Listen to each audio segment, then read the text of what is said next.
Oui, non, mais non, les ambitions. Moi, j'ai dit, oui. Je ne m'interdis aucune ambition. Oui, y compris remplacer Aminata Mbengue Ndiaye. Non, y compris servir le parti au plus haut niveau. Donc remplacer Aminata Mbengue Ndiaye. Écoutez, Aminata Mbengue Ndiaye, inéluctablement va être remplacée. Elle n'est pas candidate. Ah, waxagu ko. ah, du candidate. Non. Mais wanewul benn signaux pour ne day dem. Attendez, Pape Cheikh, vous êtes un homme d'État. Et là, je fais la différence entre un homme d'État et un homme de l'État. Un homme d'État, ku ne mën na ko nekk. Oui. Ku am religion de l'État, ku am la foi à la République. yaa ngi dégg.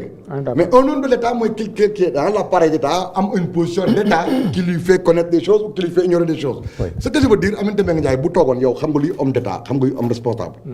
bu taxawoon tey ne je ne suis plus intéressé par la direction de parti socialiste c'est pas être la débandade. Ok. Aminata Mbengue Ndiaye. De toute façon, elle n'est pas candidate. Attendez, elle est de la même région que le président Diouf. Oui. Elle est entrée en politique avec les Tanor grâce ou à cause d'Abdou Diouf. Les deux à la fois même. Tey l'héritage d'Abdou Diouf par un merveilleux sauté de l'histoire par un coup de destin tegu ci épaule am li ko war am na aat boo xam ne bëggatul mënatu ko situation wér-gu-yaram it am na lu ko dal te kenn nëbbu ko moom nëbbu ko. dëgg la.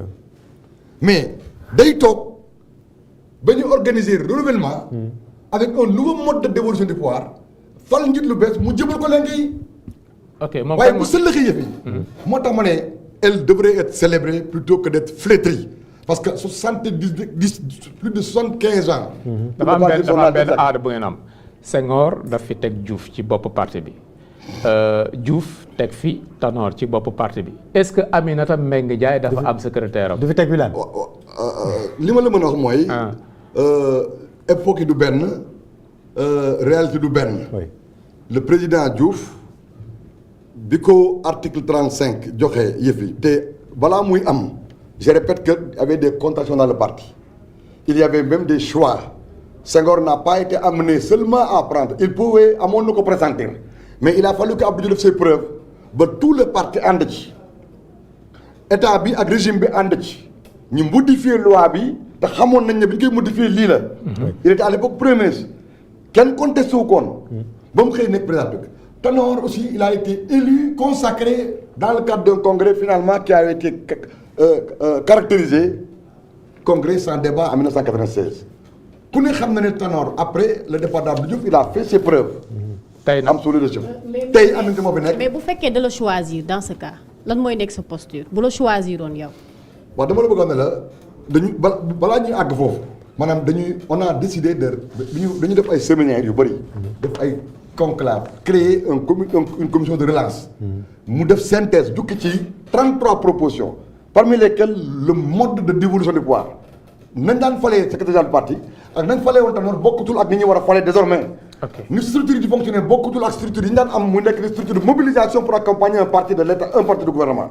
léegi nag bu ñu nee ba foofu. on fait appel à candidature ci les fait appel à candidature j'ai déjà annoncé depuis Kaffrine ma base avec moi la région de Kaffrine tout entière. Et je peux même dire tout le Sine Saloum sera avec moi.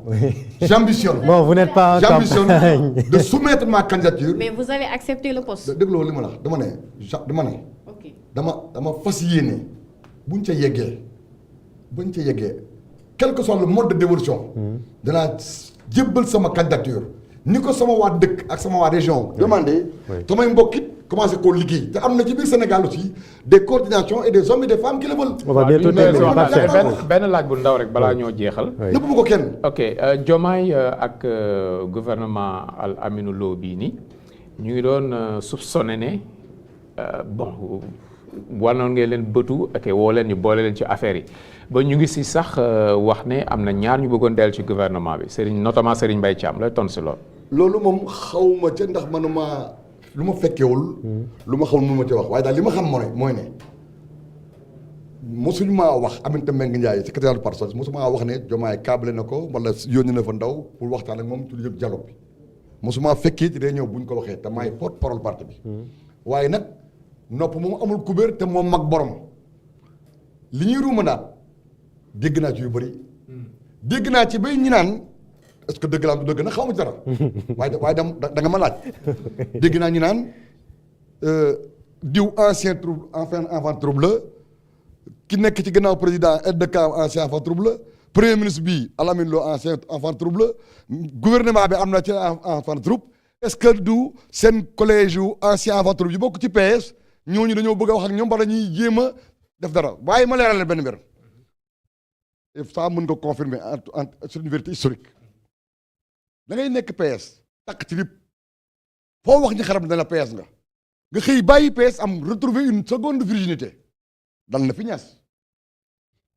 bi mu génnee PS blanc mouchoir blanc dal na fi Djibo Ka ñu naan renouveau dal na fi Khalifa Sall mu am retrouver seconde jeunesse le temps d'une rose peut-être dal na fi Barthélémy Diaz dal na fi Bamba Fall peut-être que dans le contexte actuel ak liy xew ci réew mi ñi naan ñenn ñi soxla nañu ay hommes d'expérience et de compétence ou des hommes de réseau peut-être que am nañu bëgg. alors bon Abdoulaye Wilane voilà def yaa ba composé. Abdoulaye Wilane wala ñu ci wango mooy lan bii tànk fii bii tànk fee. Abdoulaye Wilane c'est très difficile de vous couper am na ay internautes yu wax ni mais pourquoi vous ne laissez pas les journalistes poser des questions parce que c'est un excellent débatteur c'est pour ça et c'est Pape Ibrahima Faye qui pose la question fi ma bëggoon ñëw justement mooy tey jii kon face au pouvoir en place lan moo ci position wu parti socialiste est-ce que yéen a ngi ci opposition oui ou non et puis j'en ai d'autres avant de terminer et puis Adja aussi oui Chérif oui. À partir du moment où je suis là oui.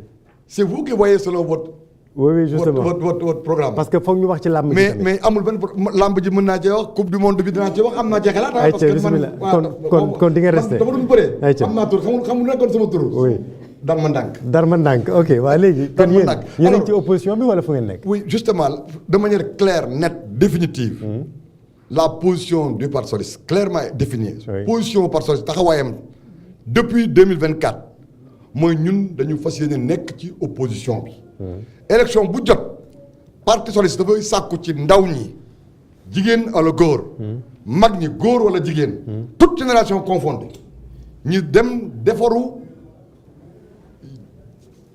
animer parti bi seen dëkk jubóog seen nit ñi dem ak suñu bopp seul. mais loolu day fekk ngeen jubóo non mais c'est important parce que bu fekkente ni attends je réponds je dis dañu li ñu gënal préférence mooy ñu demal suñu bopp pour nous compter pour savoir qui nous sommes comme que pesons-nous su fekkee ne am na ku ñuy déggool seen dëkk yi dañu ne parce que c'est une élection locale dañu ne li ñu gën a yéene moo ñu déggoo ak ñi moom soon bokk PS ak ñi bokk ci la gauche plurielle am na sax ay partis yoo xam te dañu bëgg ñu ñëw fusionné waat di nekk ci parti gauche bi je vous donne ce scoop il y en a qui ont fait la démarche il y en a même qui ont écrit pour demander à ce que parti yooyu ak parti socialiste fusionné waat nekk benn parti yan parti la non ma yeggali parti yi jóge ko suñu parti comme par exemple Khalifa Sall comme par exemple Barthélémy Dias attends man Chérif soo ma bàyyi danaa yegg bismillah voilà mais boo ma bëgg secrétaire da ngay attirer ci man benn piège wala dama naan ba dafa mauvais piège parti mel ni parti Khalifa Sall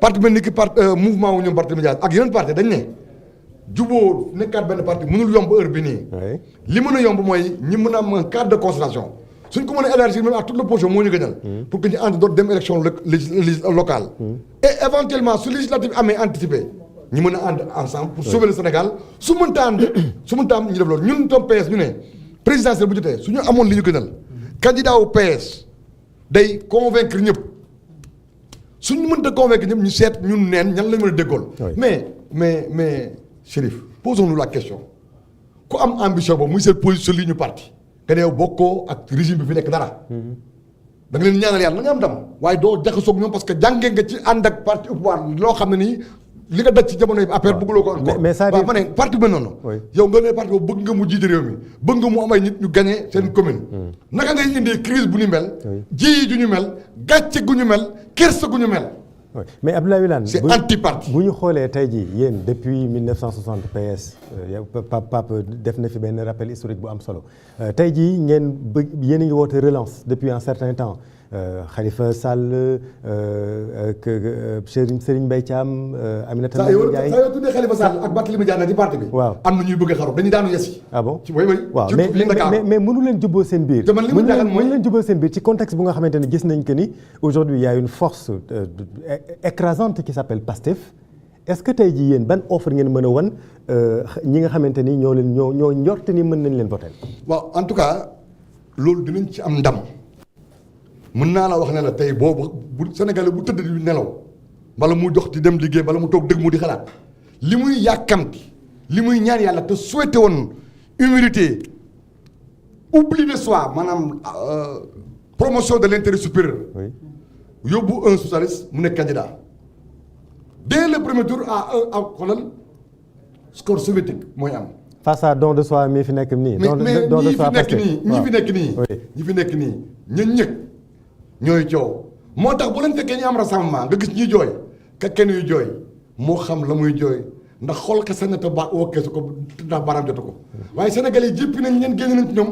comment ça. xoolal neex xam nga tëggum sémmiñ booy tëgg ndënd ak sémmiñ. Sénégal lañ leen jëppee barki dem lala.